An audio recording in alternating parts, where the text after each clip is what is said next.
خلیفہ اسلام کا قتل ہوا ہے، عام آدمی کا قتل نہیں ہوا ہے۔ خلیفہ اسلام کو قتل کرنے کا مطلب اسلام کے پلر کو ہلا دینا۔ حضرت امیر معاویہ شد و مد سے بہت زور و شور سے یہ مطالبہ شروع کر دی،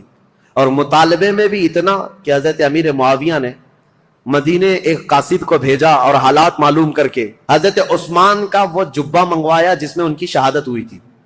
وہ خون سے تر بتر تھا۔ حضرت عثمان جس میں شہید ہوئے تھے وہ جبہ موجود تھا، اور ان کی بیوی حضرت نائلہ اس وقت موجود تھی جو حضرت عثمان کے گھر میں ان کی انگلیاں کٹ گئی تھی، بیچ بچاؤ میں یا زخمی ہو گئی تھی، ان کی کٹی ہوئی انگلیاں اور حضرت عثمان کا جبہ حضرت امیر معاویہ نے دمشق ملک شام منگوایا۔ اب یہ جب چیزیں آئیں تو حضرت امیر معاویہ نے منبر پر رکھ کر کے لوگوں سے کہا خلیفہ اسلام کا بے دردی کے ساتھ قتل ہوا ہے، جبکہ جو وجوہات بتائی جا رہی ہیں وہ بہت چھوٹی ہیں۔ حضرت عثمان نے غلطی کیا کی تھی، ان کا جرم کیا تھا جس کی وجہ سے یہ قتل ہوئے؟ اور یہ جبہ جیسے ہی ملک شام میں پہنچا ہنگامہ برپا ہو گیا، تقریباً 60,000 لوگ کھڑے ہو گئے یہ مطالبہ کرنے کے لیے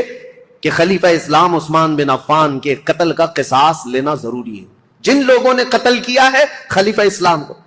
ان کا مطالبہ کرنا اپنی جگہ پر تھا۔ ظاہر سی بات ہے آج کے دور میں آپ کو بتاؤں، ملک کے پریزیڈنٹ پر کوئی حملہ کر دے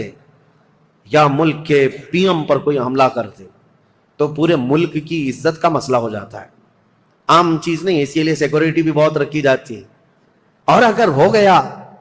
تو اس کے بعد حالات کیا ہوتے ہیں؟ جو نیا بیٹھے گا اس کے لیے سب سے پہلا مطالبہ یہی کیا جائے گا جن لوگوں نے ان کا قتل کیا ہے پہلے ان کو پکڑو، یہ مطالبہ ہوتا ہے۔ ارے میاں پی ایم اور پریزیڈنٹ تو بہت دور کی بات ہے، ہمارے ہاں کوئی عام آدمی بھی مر جائے تو لوگ مطالبہ کرتے ہیں کہ قاتل کو پکڑو، کلر کون ہے اس کو سزا دو، یہ تو مطالبہ ہوتا ہی ہے، پروٹیسٹ ہوتے ہیں۔ تو حضرت امیر معاویہ کا مطالبہ بہت تیزی سے بڑھتا چلا گیا۔ اب دیکھیں میں حالات آپ کو سمجھا رہا ہوں، حضرت علی کے ساتھ کیا معاملات تھے۔ جیسے ہی مدینے میں آپ نے باغ ڈور سنبھالی،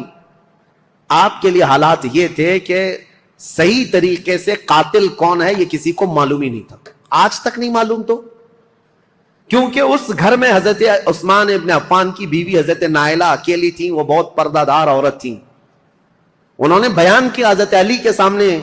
کہ محمد بن ابو بکر چھت سے داخل ہوئے تھے، یہ تو میں نے دیکھا ہے، اور انہوں نے حضرت عثمان کی داڑھی بھی پکڑی تھی، لیکن حضرت عثمان نے ایک جملہ کہا تھا کہ تیرے باپ ابو بکر ہوتے تو یہاں تک تیری حرکت نہ ہو سکتی۔ یہ سن کر محمد بن ابو بکر چلے گئے اور دروازے پر کھڑے ہو کر وہ رو کر توبہ کرنے لگے